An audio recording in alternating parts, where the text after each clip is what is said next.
Shalom saudara-saudara yang terkasih di dalam Yesus Kristus. Tema renungan hari ini adalah berkat Tuhan sempurna. Ayat renungan terambil dari kitab Yakobus pasal 1 ayat 12 sampai dengan 18. Secara khusus kita baca ayat ke-17 yang berbunyi demikian. Setiap pemberian yang baik dan setiap anugerah yang sempurna datangnya dari atas, diturunkan dari Bapa segala terang.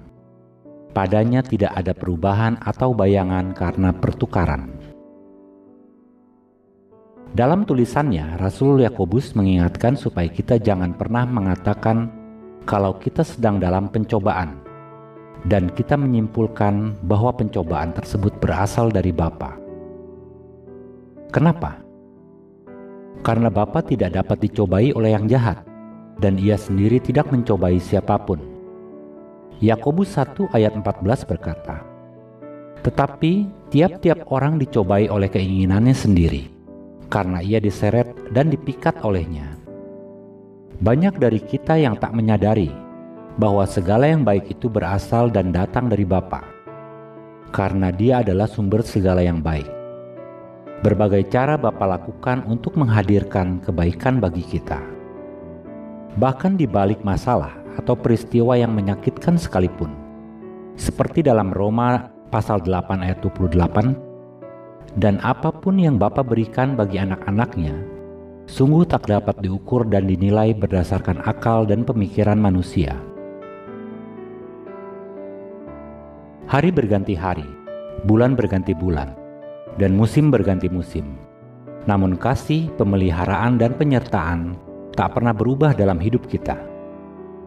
Sungguh, tanpa Tuhan yang menyertai, kita tak akan mampu menjalani hari-hari yang berat. Hingga akhirnya, tanpa terasa kita sudah berada pada bulan-bulan akhir di tahun 2020.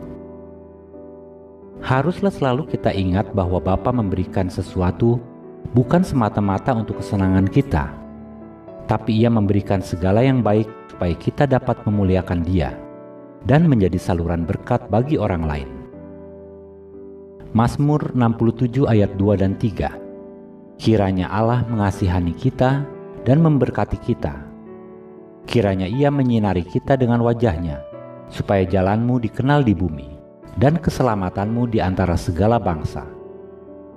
Bapa memberkati kita supaya kita menjadi penyalur berkat-Nya, yaitu dengan menabur. Kita patut bersyukur karena kita memiliki Bapa yang sungguh teramat baik, yang suka memberi dan selalu memberi. Dan apa yang Bapa beri adalah berkat yang baru. Ratapan pasal 3 ayat 22 berkata, "Tak berkesudahan kasih setia Tuhan, tak habis-habisnya rahmat-Nya, selalu baru tiap pagi, besar kesetiaan-Mu." Dalam 1 Timotius pasal 4 ayat 14 sampai dengan 15, "Jangan lalai dalam mempergunakan karunia yang ada padamu, yang telah diberikan padamu oleh nubuat dan penumpangan tangan sidang penatua. Perhatikanlah semua itu, hiduplah di dalamnya supaya kemajuanmu nyata pada semua orang." Saudara-saudara yang terkasih, meraih berkat Tuhan, menikmati kebaikan Tuhan, sukses dan keberhasilan sesuai dengan firman Tuhan, tidak ada yang dapat menandinginya, apapun itu. Supaya kemajuanmu nyata, jadikan itu suatu keinginan kita. Maju jangan jalan di tempat. Maju dalam pelayanan di dalam Tuhan, maju dalam tugas dan aktivitas kita setiap hari, dan bertambah terus. Kisah Para Rasul 1 ayat 1, "Aku datang supaya mereka mempunyai hidup dan hidup dalam kelimpahan, dan jangan tertuju pada perkara materi." Mari kita kuat dalam Tuhan, jangan lalai. Kamu akan menerima kuasa apabila Roh Kudus turun ke atasmu, dan kamu akan menjadi saksiku di Yerusalem dan seluruh Yudea dan Samaria sampai ke ujung bumi. Gereja meneruskan pelayanan, gunakan kesempatan melayani Tuhan. Kerjakan apa saja untuk melayani Tuhan. Dalam 2 Raja-Raja pasal 5 ayat 1 sampai dengan 5, bercerita tentang orang Aram pernah menawan seorang gadis. Ketika panglima sedang sakit, tidak kebetulan seorang gadis itu ditawan. dan tinggal di rumah seorang panglima itu. Kesempatan itu dimanfaatkan oleh gadis tersebut untuk bersaksi. Kalau nyonya mau, pergilah ke nabi di Samaria, dan dia akan sembuh. Jadilah seperti gadis tersebut. Walaupun dia tidak dikenal, dia kerjakan itu untuk kemuliaan nama Tuhan. Rahasianya kita harus taat seperti Naaman, menikmati pertolongan ajaib dari Tuhan.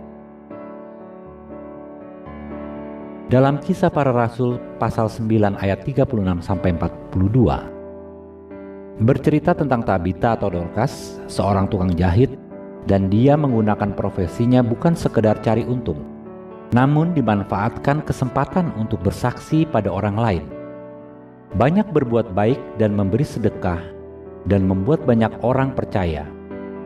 Gunakan profesi kita untuk menjadi saluran berkat dan jangan lalai. Kepercayaan Tuhan jangan diabaikan karena Allah yang kita sembah adalah Allah yang hidup. Percaya akan kuasa Tuhan seperti Sadrak, Mesa, dan Abednego sekalipun Tuhan tidak menolong. Kami tidak akan menyembah Allah lain. Pegang janji Tuhan. Buktinya mereka tidak terbakar. Percaya saja Allah yang berkuasa sanggup menolong kita. Seperti dalam Wahyu 22 ayat 12, Allah datang memberi upah. Teruslah melakukan pekerjaan Tuhan, berkaryalah dalam pekerjaan Tuhan, pegang kepercayaan yang Tuhan beri bagi kita. Dalam Ulangan pasal 11 ayat 13, jika kamu dengan sungguh-sungguh mendengarkan perintah yang kusampaikan kepadamu pada hari ini, sehingga kamu mengasihi Tuhan Allahmu dan beribadah kepadanya dengan segenap hatimu dan dengan segenap jiwamu. Setiap orang pasti ingin hidup diberkati. Banyak dari anak-anak Tuhan tidak tahu bagaimana untuk hidup diberkati atau hidup dalam berkat-berkat Tuhan. Satu hal yang harus kita ingat selalu, bahwa Tuhan sudah menyiapkan berkat untuk anak-anaknya, dan Tuhan tidak pernah menahan berkat-berkatnya. Kerinduan Tuhan untuk setiap anak-anaknya hidup diberkati. Tuhan sudah menyerahkan nyawanya mati di kayu salib supaya kita diselamatkan dan dipulihkan. Dia rindu hidup kita hidup dalam berkat-Nya sehingga bisa memuliakan Tuhan. Cara untuk hidup dalam berkat Tuhan yaitu dengan mendengar perintah Tuhan dan mengasihi Tuhan. Musa menjelaskan bagaimana caranya untuk hidup dalam berkat Tuhan, yaitu dengan mendengar perintah Tuhan dan mengasihi Tuhan.